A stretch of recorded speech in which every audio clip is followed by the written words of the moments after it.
Groom a tree. Take a roll.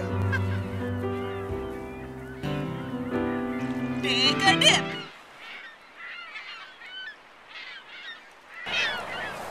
But there's one thing that's being threatening to all of the fun.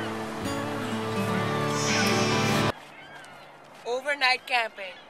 If you or someone you know has been overnight camping at a park or an outdoor nature facility near you, please contact a parent, a friend, a teacher, a gynecologist, Princess Diana's estate, a waitress at Denny's, Obama's younger sister who stays out of the media.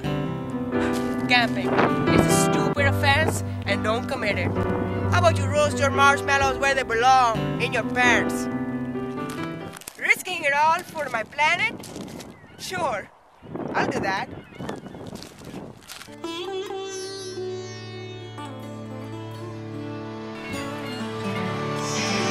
We share a culture, same